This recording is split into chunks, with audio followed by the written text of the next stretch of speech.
I guess it all come from the very beginning. You know, I have an image, you know, that's burnt into my, you know, mind that I want to look like. You know, this is, you know, image is what I want to achieve. You know, I have goals that I've written down and, you know, want to achieve.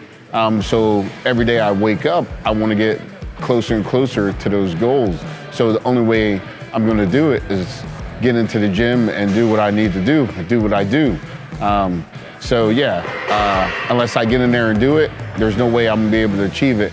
And you know, I can't see myself getting to a ripe old age and wonder, you know, if I would have put some effort, real effort into it, you know, and real focus and real dedication, what may have happened. So I'm putting it all together and making it happen instead of waiting for it not to happen and thinking about it later.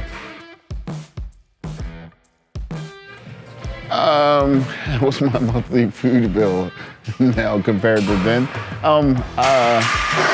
Well, yeah, you know what? For me, myself, I guess there may be, you know, a slight difference, you know, cheaper wise, but not so much. I have a family, so, you know, I don't shop as an individual. I shop, you know, for a family, you know? So overall, I can't really say it's a lot different, but the calories that I take in is a lot different. It's a lot less than what I did. So with that, you know, of course, the food bill is not as much because I don't eat as much. But, you know, I have grown kids, so sometimes the bills get a little bit more expensive depending on what they need as well. You know, if you've ever seen any of my videos, training videos or anything like that, you know, I like to lift heavy. And you know, that the whole concept, I'll go back a little bit, the whole concept of heavyweight, you know, less reps, or lightweight, you know, more reps, you know, take that, ball it up, throw it out the window. At least I do. You know, I go heavy. My concept is I go heavy. I do as many reps as I can with that heavy weight, you know, because, you know, my purpose in the gym for my body is to break whatever body part I'm working, is to break it down, you know, break it down as much as I can break it down. So then when it recovers stronger and bigger. And you don't do that unless you put some pressure on it. You know, you use heavy weight and you know, it stay intense and you give it a lot of reps, you know, to be able to break it down. So yeah, it's more of a power bodybuilding is my concept, is, you know, go heavy, a lot of reps, you know, break the body down, eat a shitload, so, you know, you recover as fast as you can so you can get back in the gym and break it down again. What was your first reaction to seeing Branch fall off the horse? Oh, man. Well, yeah. Instant, right off the top of my head, you know, I have to say, you know, they, you know, Branch and, you know, Matt and those guys are more than aware of my, you know, fears of, you know, wild animals and stuff like this. So, you know, I don't ride horses and all that kind of stuff. I did before when I was younger. Didn't have the greatest experience, kind of freaked me out, you know, and so, you know, through that, they own horses and they go horseback riding and all that stuff and the hunting and all that kind of stuff. And I'm like, dude, no. You know, they're wild animals. You don't know how they're gonna react. You know, if they turn on you, what are you gonna do? I mean, they're thousands of pounds, you know, compared to you. Are you crazy? You know, so when I saw that, I was kind of like, that confirms my fear. It's a wild animal. You never know how it's gonna react. My advice would be learn as much as you can about nutrition. Because what you put in your mouth is gonna predict how big you are, how lean you are, how fat you are, how fast you recover, how fast you become strong from where you are. Nutrition, food is the most important thing when it comes to lifting, because like I said, it's what's gonna help your body change. You can lift, there's always say 50 million ways of training. You just gotta find the concept that works for you. You have to find the exercises that complements your body, that complements the way your body moves. So it's comfortable. The more comfortable you are, the better you perform it, and the more you will perform it. Also, for one, you gotta make sure, you gotta do somewhat like, I wouldn't say like a job interview or nothing like that, but you should meet up with the guy or gal and have some type of lunch or some kind of interaction to where you can see if you guys can relate to each other. Talk, feel each other out, see, if you can communicate, and how the communication going, because that's the most important thing when picking a coach, is being able to communicate back and forth. And there's a lot of dominant coaches that really don't care about your feedback or your opinion or almost how you feel. They just they got a cookie cutter idea of what they want you to do or what an athlete should do to get ready, and they stick to that regimen. And whether you like it or whether you don't like it, or whatever you're feeling, they really don't care. They just tell you, that's why you're paying me, do what I tell you to do, and that's the wrong person for you. Nobody knows how you feel about anything except you, or more than you. So yeah, the person or the coach that listen, inquire, and want to hear feedback is the person, that's good for you.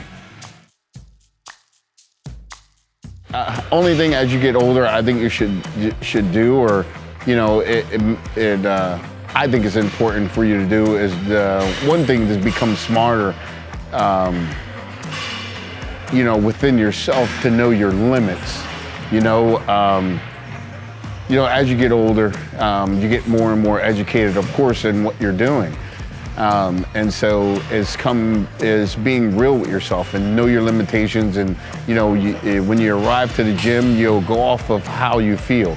If you're feeling really good, do a couple extra sets, a couple extra reps, a couple extra exercises, take advantage of it. If you're not feeling as well, back off a little bit, take a step back, because as we get older, we don't recover as fast and things don't work, the same as it did when we were young. So you have to adjust more than change your philosophy. It's more adjusting to how old you are and how you feel.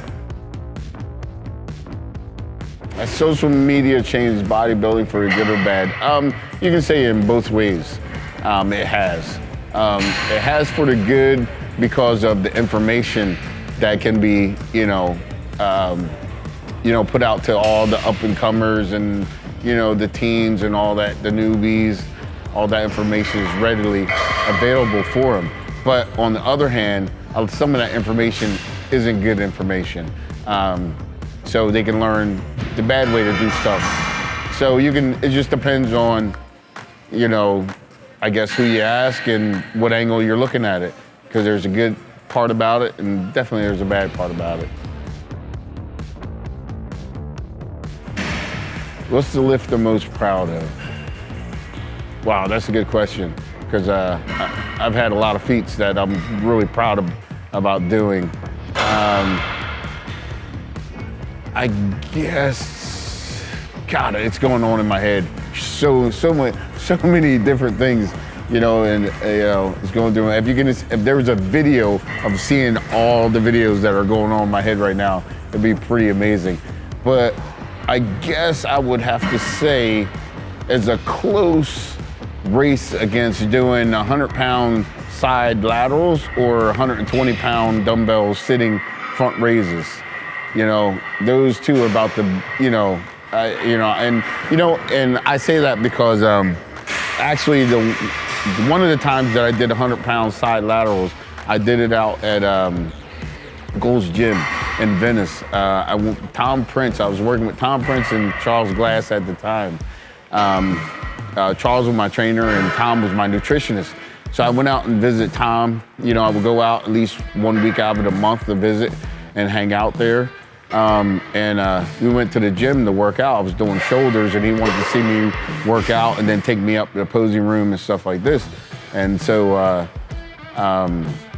we were videoing, and you know, they've heard about the world's strongest bodybuilder, how strong I was, this, that, and the other. But of course, people don't believe what they hear or think this is being exaggerated and stuff like that. So he came to the gym with me, and bodybuilding.com was there. A matter of fact, filming and stuff like this. And actually, Bob Ciccarillo was there, and so he had set up this shoulder machine. You know, the ones that have 3 different positions. And I guess that was his favorite, you know, shoulder workout or machine. And he can go real heavy on it. So he had set it up, you know what I mean? And I came in and did, you know, 1 set, you know, and I think they set me up for this to see how strong I really was, you know, because he was really strong on that. And then, you know, he put more weight on it, and he did a set, you know, and then I did a set behind him. And then he put more weight on it, and I think that was like, you know, the big time, like, let's see what this guy can do. And I remember getting down there and I did like 10 or 12 reps pretty easy with it, you know, and I think they were like, oh crap, I guess this guy is strong. And then we went over to side laterals, and I was doing side laterals, and I did like 40s, and did the 50s, and then I did 70s, and then I just like, screw it, went to the 100s, and Tom was like, holy crap, look at this guy. And I was dieting at the time. That's why I was going down there to see him, because there was no reason for me to go down there if I wasn't dieting, getting ready for a show. And so I was in shape also, and I'm doing 100-pound side laterals in front of those guys. So that was a really cool deal there. I have to say, at one time, my arms, I thought my biceps lacked. My triceps are really, really strong and really dominant, which they should be, because they're the biggest, you know, muscle group in your arm. But you want to have somewhat, you know, matching biceps with your triceps, because that's what bodybuilding is about symmetry, about one muscle flowing into the other, you know. So what I done was, you know, before any workout, like whether it's chest, or whether it's legs, whether it was back, whether it was shoulders, no matter what, I would do 2 reasonably comfortable, you know, weight-wise exercises, about 15 reps before I do any workout. And what that does is it activates that, you know, it activated my biceps and starts sending blood to the bicep. And your body's like, okay, this is what you're working out. So, you know, it's aware of it. But then you change over and I go do chest. But because I did those 2 exercises, 15 reps, 2 sets, and I woken the biceps up first, indirectly, my body is still sending blood to the bicep, you know? Because you never just isolate one, you know, body part when you work, or muscle when you're working out. Other muscles are involved one way or the other. So while you're benching, you're still getting some bicep work, and because you did the biceps first initially, and your body is thinking, you know, that's part of the whole workout. Like I said, you're indirectly sending blood there, and so you're getting a pump in your biceps, but you're totally breaking down chest more and stuff like that. And then doing that, my biceps got a little bit better over time. It don't happen overnight. It's all about time. It's all about dedication. It's about being consistent about it.